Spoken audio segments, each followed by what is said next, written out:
Oke ya, kita akan lanjutkan kembali supaya nggak terlalu malam.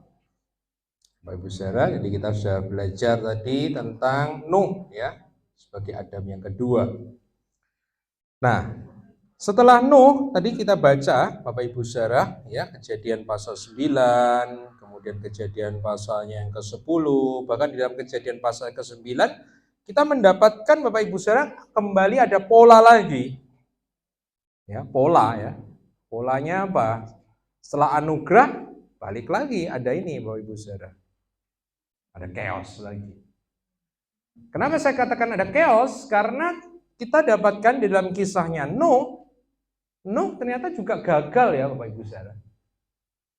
Jadi hang wis direstart, hang meneh saudara. Wah, jadi isinya Alkitab itu cuma hang restart ngono tok saudara. Ya seperti itu. Nah, saya Bapak Ibu saudara ini baca lah, sudah baca pastinya Kejadian 9 ayat 20 sampai 28. Di mana Nuh itu apa? Mabok lagi, gitu ya, minum anggur. Dia menjadi apa? Petani kebun anggur pertama. Dia membuat anggur pertama, ya. Dan kemudian Bapak Ibu sudah ngerti ceritanya. Itulah kegagalan Nuh dan keluarganya. Di mana kemudian ada satu anaknya, Bapak Ibu saudara, ya itu yang apa itu? Tahu Nuh telanjang, ya, terus ngomong ke saudara-saudaranya. Nuh marah, kemudian anak itu kemudian dikutuk ya, keturunannya dikutuk. Itu chaos, balik lagi. Jadi ada chaos lagi. Ya. Bahkan kalau kita lanjutkan terus Bapak Ibu saudara, Kejadian 9, Kejadian ke-10 adalah tabel bangsa-bangsa sebagai keturunan daripada Nuh yang disuruh tadi beranak cucu bertambah. Banyak. Kemudian kita sampai di dalam Kejadian 11. Nah, Kejadian 11 ini chaos juga sebab diceritakan tentang satu kisah tentang apa? Nah, Menara Babel. Nih, Menara Babel nih. Saya katakan Menara Babel kalau kita baca itu adalah antitesis dari Kejadian 1 ayat 28 yang saya sudah singgung minggu kemarin. Kenapa? Kalau kita compare, bandingkan Kejadian 1 dan Kejadian 11 itu kan bertolak belakang. Kejadian 1 Tuhan ngomong apa? Beranak cucu bertambah banyak, apa? Penuhilah bumi, yang artinya terseraklah, ya, pergi. Nah, makanya Yesus ngomong Matius 28, pergilah. Babel ngomong apa? Kumpullah. Nah, wong Kristen jok senenge ngumpul doae. Datanglah, hadirilah, ngono terus jadi Babel, saudara, ya toh? Bukan pergilah, ya toh, hati-hati, saudara. Maka saya sebut Kejadian 11 Menara Babel ini antitesis. Puncak klimak dari pemberontakan manusia kepada Tuhan di kitab Kejadian. Kembali kita bisa melihat pola. Pola apa? Pola dosa, hukuman, anugerah. Nah, kalau Menara Babel kita baca sebagai sebuah dosa dan hukumannya apa? Ya, bahasanya yang pertama logatnya satu jadi banyak. Sehingga Babel itu artinya bisa dalam bahasa Ibrani artinya adalah kekacauan. Ya, Babel itu artinya kekacauan. Jadi kacau. Ya, bayangin kalau pembangunan Menara Babel itu ya, yang atas itu orang Sunda, yang bawah orang Jawa ya. Sebelumnya satu logat toh. Begitu Tuhan mengacaukan yang Sunda ngomong sama yang Jawa ya. Cokot watunya. Ngono saudara. Sini ada yang orang Sunda? Sunda cokot itu artinya ambil ya. Cokot watunya, wong Jawa mau cokot watu, cokotan dhewe ngono saudara. Apa ora geger ya ta saudara? Geger saudara, cokotan dhewe ngono. Nyokot-nyokot ngono saudara. Ya, itu awal itu kacau jadi ya. Yang dikacaukan adalah maka kalau ingat bahasa nanti ingat Kisah Rasul 2 ketika Roh Kudus turun, karunianya apa? Di bahasa roh itu antitesis Menara Babel. Nanti ya. Ini bahasa roh itu kurang cuma sandal lama, sandal baru, enggak, saudara. The new language, bahasa yang baru. Buat saya bahasa yang baru ini bukan hanya bahasa supranatural, tapi juga bahasa yang di dalamnya menimbulkan kesatuan rohani. Ya, nah. Kalau kejadian 11 menara Babel adalah hukuman, maka anugerahnya apa? Anugerahnya adalah Abraham, karena setelah kejadian 11, dibuka geretek kejadian 12, panggilan dan pemilihan Abram. Ya, sebelum jadi Abram kan namanya Abram. Jadi kembali lagi kita bisa melihat bahwa pemanggilan dan pemilihan Abraham adalah bentuk dari anugerah Allah, sama seperti pemilihan Tuhan kepada Nuh. Betul ya. Nah, Abraham ini dipanggil keluar dari mana? Tempat tinggalnya Abraham pertama di mana? Ur Kasdim. Babel itu di mana? Babel itu juga di tanah Ur. Jadi Abraham itu berarti tinggal di wilayah Babel. Maka Abraham ini berarti adalah orang yang dipanggil keluar dari chaos. Bahasanya Petrus dipanggil keluar dari kegelapan kepada terangnya yang ajaib. Sama ya kayak kita ya. Kita ini dipanggil dari chaos, dari gelap, dari kekacauan. Tapi seringkali kita bikin kacau ya tambahannya. Nah, kita dipanggil yang kita ini, makanya gereja ini aneh. Makanya kalau nggak ngerti ceritanya tuh jadi aneh-aneh, saudara. Ya toh? Makanya harus ngerti ceritanya. Jadi pemanggilan Abraham itu ada antitesis. Nah, makanya kita akan belajar, Bapak Ibu Saudara, tentang perjanjian Abraham. Apa perjanjian Abraham? Sama dengan perjanjian Nuh, karena ini ada kelanjutan, saudara. Karena ini kisah bersambung terus, maka perjanjian Abraham adalah perjanjian Tuhan dengan Abraham yang bertujuan untuk memulihkan, ini kata kuncinya, to restore, memulihkan kembali seluruh ciptaan kepada rencana yang semula. Tema Alkitab selalu return to Eden, back to Eden, kembali ke Eden. Ya.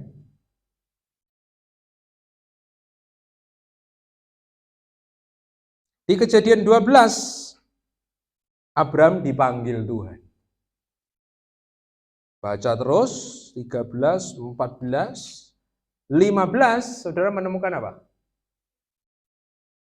Tuhan mengikat perjanjian. Sama polanya. Tadi, ingat 3 tadi, setiap pemilihan selalu dilanjutkan kepada perjanjian. Sama.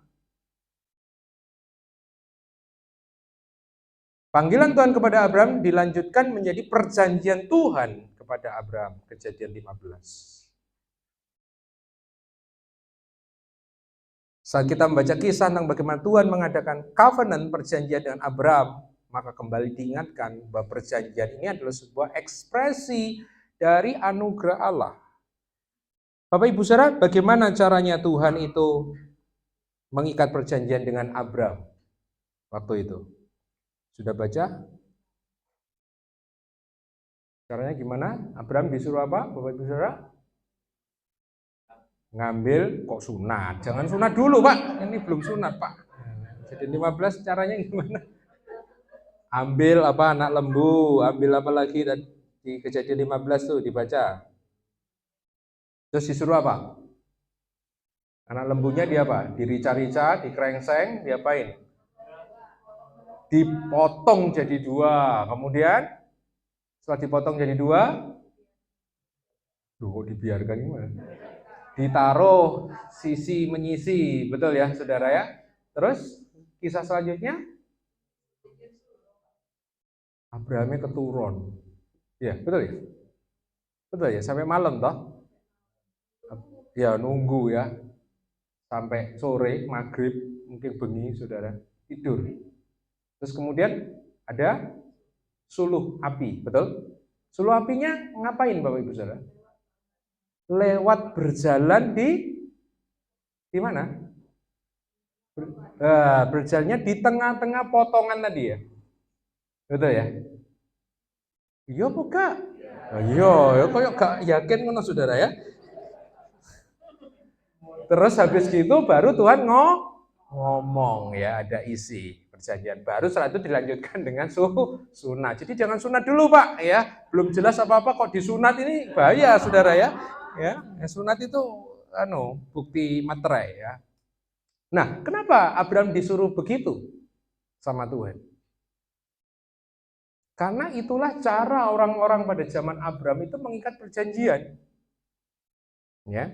Jadi kalau ada 2 orang atau 2 raja, nah perjanjian itu biasanya tidak satu level Bapak Ibu Saudara. Perjanjian itu biasa dibikin oleh raja yang besar, raja yang lebih tinggi, kepada raja-raja yang lebih kecil. Nah tujuannya apa? Supaya raja-raja yang kecil itu mendapatkan proteksi. Nah cara mengikat perjanjiannya persis seperti ini. Ambil hewan, potong jadi 2, taruh kiri, taruh kanan. Nah, kalau lembu dipotong kira-kira keluar apanya? Darah. Darahnya sedikit atau banyak?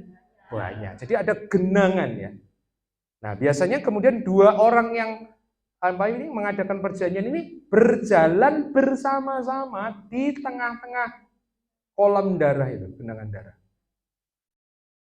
Setelah sampai dari ujung sana ke ujung sana, 2 orang ini kemudian ngomong begini. Hari ini aku mengikat perjanjian dengan engkau. Maka mulai hari ini, musuhku adalah musuhmu, musuhmu adalah musuhku. Keluargaku adalah keluargamu, keluargamu adalah keluargaku. Apa yang menjadi milikku menjadi milikmu, dan apa yang menjadi milikmu menjadi milikku. Barang siapa di antara kita yang tidak mentaati perjanjian ini, dia akan senasib dengan binatang yang terpotong itu. Sumpah. Itu covenant, itu perjanjian.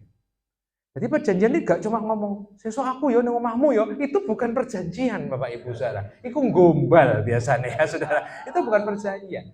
Jadi perjanjian ini sesuatu yang sangat apa? Sakral, serius gitu ya, gak main-main. Ya, inilah perjanjian.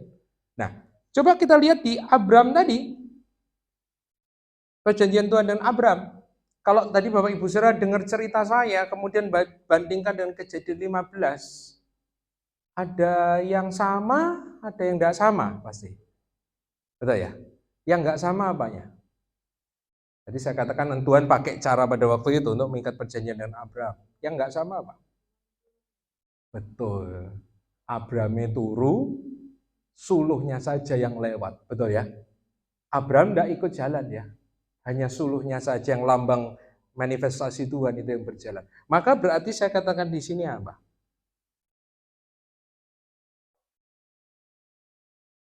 Perjanjian ini bukan perjanjian mitra setara, ya. Sama seperti Nuh, berarti perjanjian ini dimulai dengan kasih karunia dari Tuhan, sama ke Nuh tadi ya. Nuh tadi kan tidak dikatakan gini, maka adalah Nuh orang benar tidak bercela, maka Nuh mendapatkan kasih karunia. Kan urutannya tidak begitu Bapak Ibu Saudara. Urutannya kasih karunia dulu, baru digambarkan hidup Nuh yang taat. Itu pola kekristenan begitu. Anugerah dulu, baru ketaatan. Jangan ketaatan dulu, baru anugerah, nanti kualik.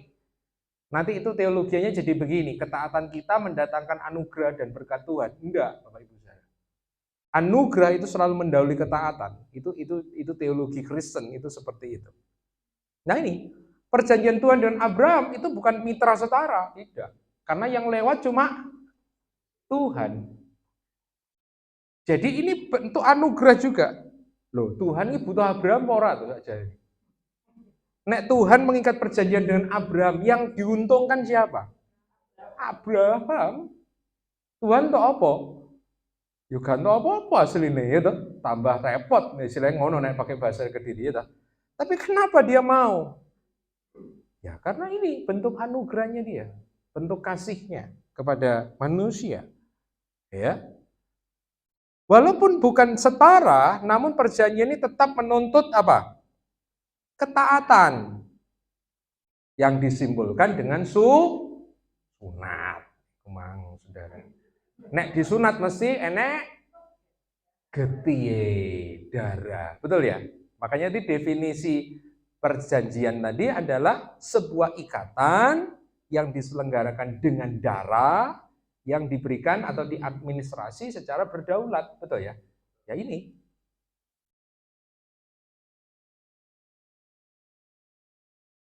Nah ini, perjanjian ini diteguhkan dengan darah kurban yang tertumpah dan kemudian dimeteraikan dengan sunat sebagai tanda perjanjian. Nah, Bapak Ibu Saudara tolong bedakan antara perjanjian dengan janji ya. Kalau Inggrisnya itu jelas, kalau perjanjian itu covenant, kalau janji itu promise. Di dalam covenant ada promise, tapi promise itu bukan covenant. Covenant itu makanya saya lebih suka menerjemahkan sebagai ikat janji. Pernikahan Kristen itu adalah perjanjian. Dan perjanjian Bapak Ibu Saudara itu tidak bisa batal.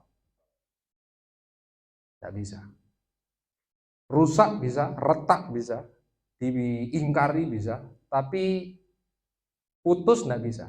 Yang bisa mutuskan cuma satu, mati. Makanya tadi dikatakan toh, kalau ada salah satu di antara kita yang mengingkari perjanjian ini, dia mati.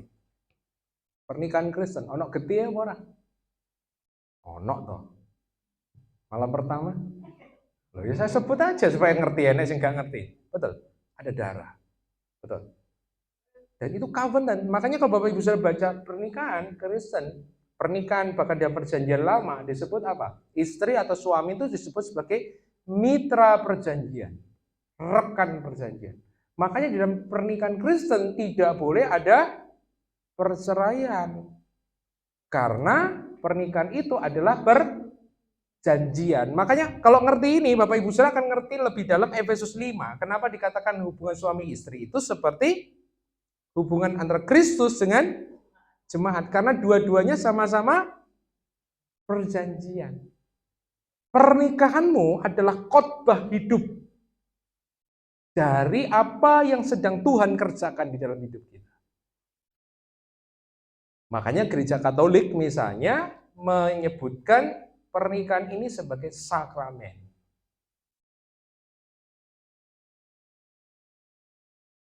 Jadi mestine iki.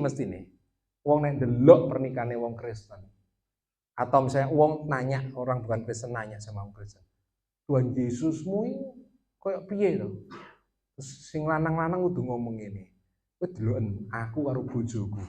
Ya kuwi Tuhan Yesus sampai gereja ya koyo aku mbek bojoku. Kudu iso ngomong ngono. Nah, kalau sama istri sudah gue geran terus, cokot-cokotan. Apa ya iso terus ngomong ini? Tuhan Yesus ya koyo aku mbek bojoku lho. Berarti Tuhan Yesus cokot-cokotan karo gereja ngono, Saudara. Ya. Nah, buyar. Makanya Saudara kalau ngerti covenant ini, nah ini saya khawatir banyak orang Kristen yang udah nikah nggak ngerti bahwa pernikahan itu covenant. Covenant Bapak Ibu Saudara. Podo ambek tadi ditaleni gimana? Makanya suami istri kalau saat suami ke kanan, istri ke mana? Harus kanan. Lah, akibatnya apa? Jungkel lah. Akeh gak pasangan-pasangan yang jungkel gulung-guming ngono? Wake, kenapa tidak mengerti? Wih, hening sekali Saudara. Paham ya? Kalau Bapak Ibu saya bingung, tadi ada yang nanya sama saya, oh betul Pak, covenant perjanjian, wes kika tak buka nih. Pernikahan itulah perjanjian. Kalau Anda ingin tahu perjanjian, lihat pernikahan, itu perjanjian. Suami istri kalau sudah nikah, ngomongnya kan begini, apa yang menjadi milikku, menjadi milikmu. Apa yang menjadi milikmu, menjadi, oh, tonyo ya ngono.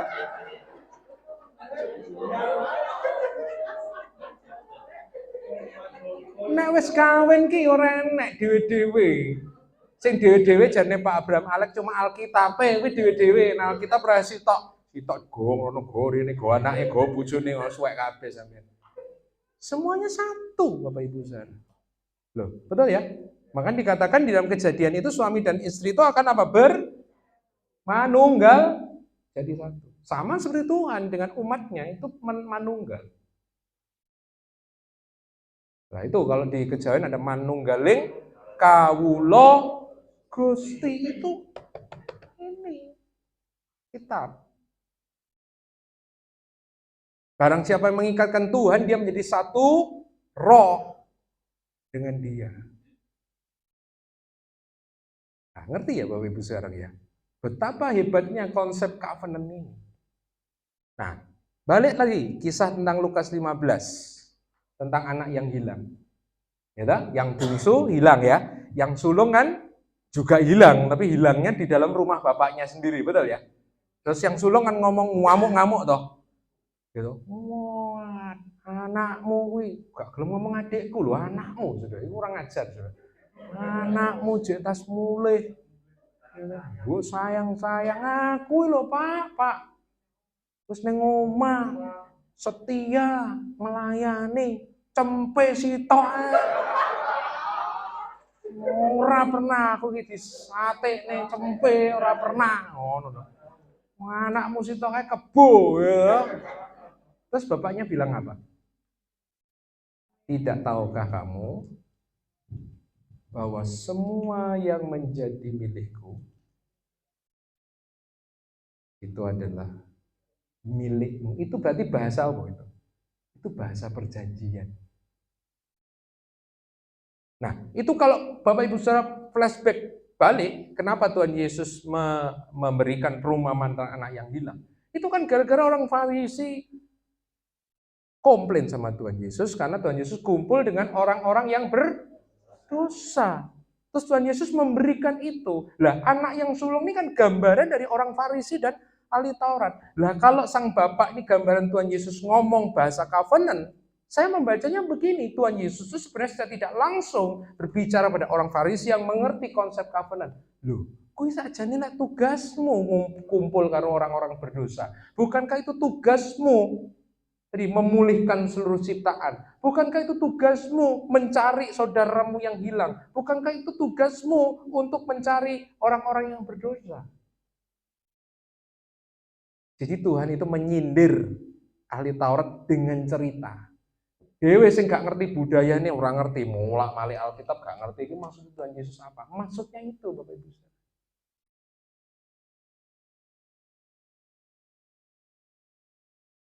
Nah, ngerti ya? Sekarang mulai paham ya Bapak Ibu saudara.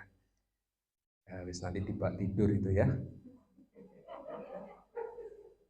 Nah, sekarang unik karena di dalam Abrahamic Covenant itu mulai ada unsur yang ditambahkan yang tidak ada di Nuh. Ya sebenarnya ada, tapi cuma tidak sejelas perjanjian Tuhan dan Abraham. Ada tiga yang apa ini? Yang disinggung Tuhan, Bapak Ibu saudara, dalam perjanjian Abraham. Yang pertama adalah masalah umat, masalah anak. Gitu? Urusan Abraham ini masalah anak, toh? Betul. Kemudian ada unsur tanah yang kita sebut nanti sebagai tanah perjanjian. Kemudian nanti ada unsur berkat yang selalu ada dalam setiap perjanjian Tuhan dengan siapapun itu ada blessing. Tiga ini, umat, tanah, dan berkat. Ini menjadi tiga unsur perjanjian yang sangat penting dalam perjanjian Abraham yang diteruskan sampai perjanjian baru. Nah, Abraham, perjanjian Tuhan dan Abraham ini kan tiga part ya. Abraham, Ishak dan Yakov. Ya toh? Makanya saya suruh baca sampai terakhir itu karena itu Abraham, Ishak dan Yakov. Nah, coba kita tadi lihat nih, ada tiga toh, umat, tanah dan berkat. Ada Abraham, Ishak dan Yakov. Nanti kita cocok enggak ya? Pergumulan Abraham itu pergumulan masalah apa? Masalah anak. Tidak punya anak. Ya. Sampai kemudian keluarlah Ishak. Nah, masuk ke dalam kehidupannya Ishak, pergumulan masalah apa? Ada dua, saudara. Pertama sama, masalah anak. Kan si siapa ini? Ribka. Ribka ini kan juga mandul. Sarah itu ya mandul, Ribka itu juga mandul. Nggak tahu kenapa kok mandul semua, saudara ya. Tapi ada pergumulan sama umat, anak. Tapi Ishak ada kisahnya Ishak tuh enggak banyak toh Bapak Ibu Saudara kalau baca di Alkitab, betul ya? Pendek banget cuma berapa pasal. Dan pergumulan Ishak itu masalah tanah. Geger sama apa? Orang apa? Ayo sing wis maca. Sampai keluar nanti Rehobot itu kan saudara. Bertengkar dengan orang aring, bukan orang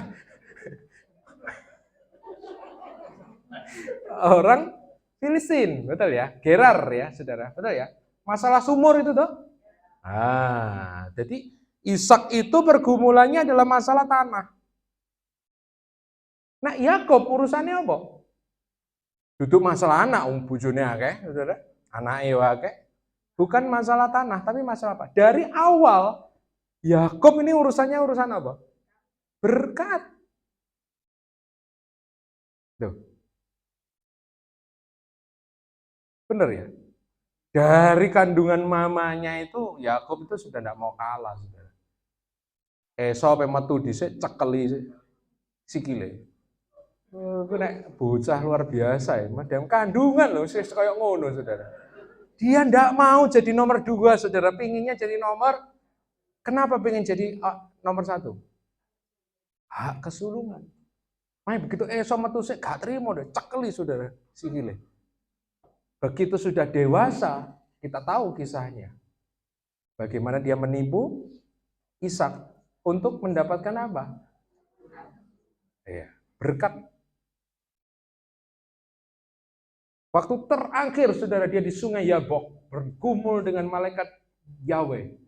Dia mintanya apa? Berkati aku. Jadi hidupnya Yakob itu berputar di masalah apa? Berkat. Nah, sudah lihat, luar biasa. Kehidupan Abraham berputar masalah anak, kehidupan Ishak berputar masalah tanah, kehidupan Yakob berputar masalah berkat.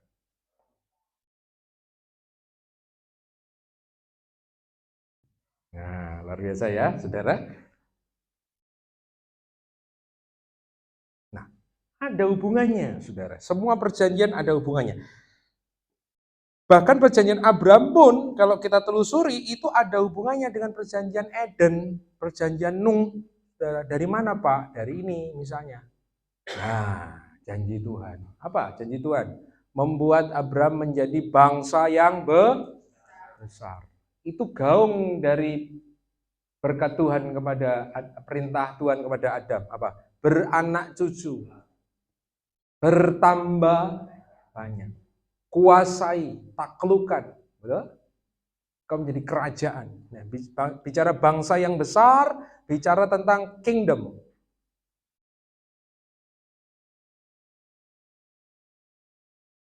Jadi gak masalah duwe anak akeh ngono tok Bapak Ibu saudara. Enggak, bukan masalah jadi the great nation. Tapi ini pantulan dari apa? Kitab Kejadian, ya saudara. Terus misalnya sudah baca Kejadian 18 ayat 18. Itu ada satu janji Tuhan. Kejadian 18 ayat 18.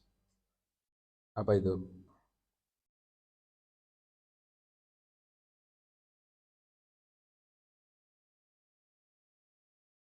Oke, kita baca Kejadian 18 ayat 18, 1, 2, 3. Bukankah sesungguhnya Abram akan menjadi bangsa yang besar serta apa? Berkuasa, dan oleh dia segala bangsa di atas muka bumi akan mendapatkan berkat. Ada kata besar, ada kata berkuasa. Sama dengan kitab Kejadian. Beranak cucu, bertambah banyak, bicara besar. Taklukkan itu. Ada kata, berarti ini paralel dengan kata berkuasa. Taklukkan itu. Tapi yang aneh, saudara, ketika dia berkuasa, Tuhan melanjutkan apa? Supaya oleh dia segala bangsa di atas muka bumi ini akan mendapatkan berkat. Ada unsur berkat, tetapi dikatakan bahwa pemilihan itu bukan untuk kepentingan Abraham, tapi untuk kepentingan seluruh bangsa. Sama, Anda diberkati untuk menjadi berkat. Anda dijadikan Tuhan berkuasa untuk menjadi berkat. Jadi bukan supaya Anda gede, luwemu ngono, gede ngono saudara ya. Terus gak metu, gak disalurno, kolesterol tok saudara, ya saudara. Jadi gereja kolesterol saudara. Ya, gereja nek kolesterol, nek stroke saudara, ora iso apa-apa, betul ya saudara. Nah, ini Jadi kalau kita ngomong nanti Abraham blessing, berkat Abraham, nah itu sering tuh. Ya, kiranya berkat Allah Abraham, Ishak dan Yakub memenuhi rumah ini, gitu ya. Kiranya berkat Abraham limpah ruah dalam hidupmu. Berkat Abraham itu apa? Jangan lupa, saudara, bahwa Abraham diberkati untuk menjadi berkat. Ya, jadi diberkati tok gak jadi berkat itu anaknya Abraham itu. Bahkan itu anaknya Pak Sodik itu mau. Nah, ini ya. Abraham menjadi besar, berkuasa.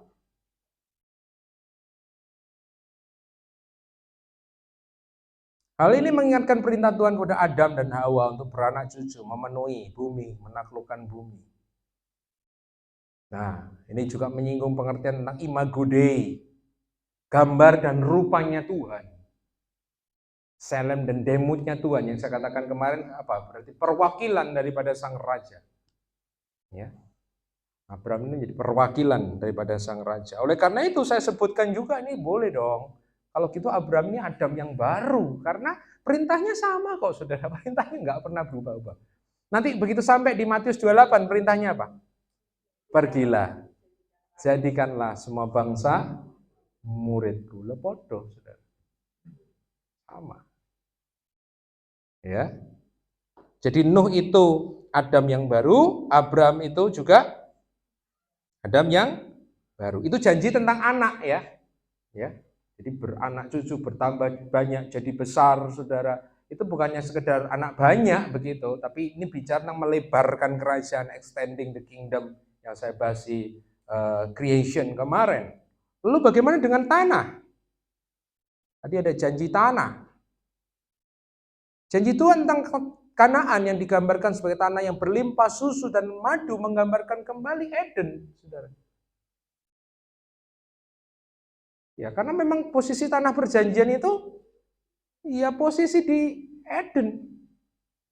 Di taman di Eden itu sama, Sami Mawon Bapak Ibu Saudara ya. Ya. Jadi tanah Kanaan itu adalah Eden. Ya. Nah, Kanaan adalah Eden yang baru di mana umat Allah akan memerintah. Balik meneh, ya toh. Di Kejadian ada tanah, ada rajanya, ya toh. Betul ya? Rajanya Adam dan Hawa, wilayah kekuasaannya Eden. Di Abraham juga dijanjikan, keturunanmu akan menjadi kerajaan, menjadi raja dan imam, diberikan tanah, ya. Tanahnya itulah Eden. Ada berkat, ya. Berkat yang diberikan kepada Abraham mengingatkan kita kembali juga pada berkat yang diberikan Tuhan kepada Adam dan Hawa. Kejadian 1 Tuhan ngasih berkat ya. Coba kita lihat balik ke kitab Kejadian. Yang menarik dalam kitab Kejadian, berkatnya ini diberikan, diucapkan Tuhan setelah apa Bapak Ibu Saudara? Ayo, kapan pertama kali kata berkat itu muncul atau perintah berkat ini muncul? Ayat berapa? Kejadian 1 ayat berapa? 28. Betul ya? Allah memberkati mereka dan berkata kepada mereka. Betul ya? Beranak cucu pertama banyak, penuhilah bumi, taklukkan itu. Betul ya? Berarti ketika Tuhan memberkati, terus Tuhan kasih perintah. Berarti berkat itu diberikan supaya orang yang terima berkat itu bisa memenuhi perintah Tuhan. Berkat itu diberikan supaya Anda dan saya itu bisa memenuhi amanatnya Tuhan. Pakai bahasa yang lebih modern, berkat itu diberikan supaya kita ini bisa memenuhi misinya Tuhan. Jadi makanya saya sering kali ngomong, jangan anti berkat Bapak Ibu Saudara. Banyak orang Kristen sekarang anti berkat, betul ya? Kenapa kok anti berkat? Karena banyak orang Kristen yang menyalahgunakan berkat. Nah, karena banyak yang menyalahkan gunakan berkat, akhirnya jadi anti berkat. Saya selalu ngomong ini, ojo gua bayi karo popoke. Nek bayi ku mbok popoki terus beol, sing mbok buak bayine apa popoke? Opo bayine mbok apa nih? Mbok resiki. Kalau ada orang Kristen menyalahgunakan berkat, ojo mbok gua berkate Bapak Ibu Saudara. Perintah berkat, janji berkat mbok buang semua. Jangan. Berkat itu bagian dari kehidupan kita sebagai anak-anak Tuhan, sebagai anak-anak kerajaan. Kingdom blessing, berkat itu berkat kerajaan. Tapi harus ingat loh, kalau kita sudah ikut Airbus tuh, saya diberkati berarti ada satu misi. Kalau iki mang, iso mangan, iso ngombe enak iki mang. Nek renek berkati, gigit ke jari kabeh toh, betul ya? Karena ada yang diberkati, memberkati, kita itu juga betul. Saya suka ngajarin gini, jangan nanti berkat Bapak Ibu Saudara. Lah kita ada di ruangan ini, kalau enggak ada berkat Tuhan, terus ngopo? Ora iso adem ngene, ora iso ngene Saudara, iso di video ngene, ya toh, iso rasa lungguh. Ini semua kan berkat Tuhan, betul? Memang berkat tidak hanya bicara uang, betul ya? Tapi include di dalamnya adalah juga apa? Uang. Loh aku iso ngomong ini kan urip ora mangan sedotan, Saudara. Mangan sego, ya toh. Iso mangan sego iki yo blonjo nggih dhuwit, Saudara, ya padha ae. Lah, ya orang nggak kreweng ya toh. Nek kreweng iso diuncali apa karo bakule ya toh, Saudara. Nah, makanya balik lagi ya. Jadi jangan anti berkat. Tapi kita harus meluruskan penggunaan berkat itu dengan benar, ya toh? Tuh.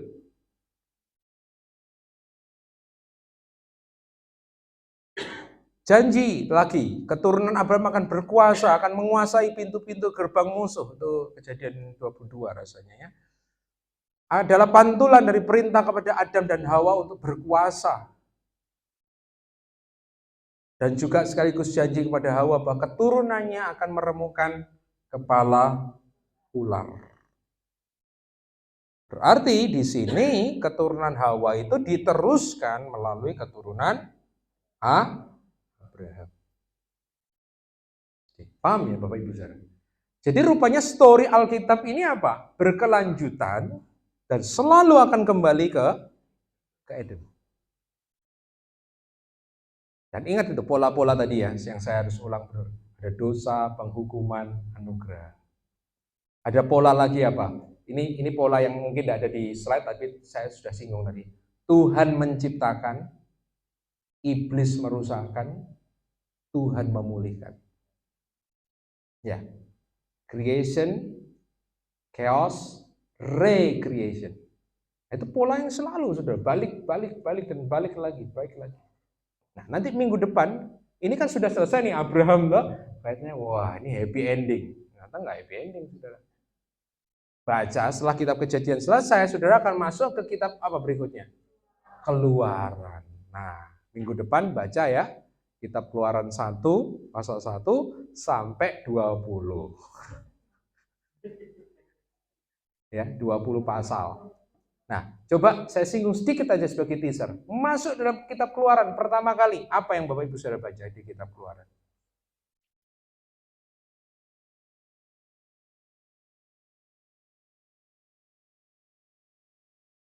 Betul. Kisahnya apa, so? Kitab Keluaran awal-awal itu kisahnya apa sih? Israel di tanah Mesir. Israel yang merupakan keturunan Abraham yang dikatakan tadi akan berkuasa, akan dapetin tanah, diberkati luar biasa. Tapi Exodus, kitab Keluaran menceritakan enggak gitu ya. Tapi justru mereka apa? Ditindas, betul ya? Dianiaya, betul ya? Ya, ini berarti balik ke apa Bapak Ibu Saudara? Masuk ke babak apa berarti? Chaos lagi, berarti chaos lagi. Exodus ini chaos lagi. Nah, ini sebagai provokasi untuk Bapak Ibu Saudara baca. Ketika baca ke Exodus pasal 1, terutama pasal 1, bandingkan Keluaran 1 dan Kejadian 1. Nah, nanti apa yang Bapak Ibu Saudara nanti dapatkan antara Keluaran 1 dan Kejadian 1. Nah, itu nanti akan mempersiapkan kita masuk ke chosen bagian yang ke to be continue. Silakan. Oke, saya hentikan dulu sampai di sini. Mungkin ada yang mau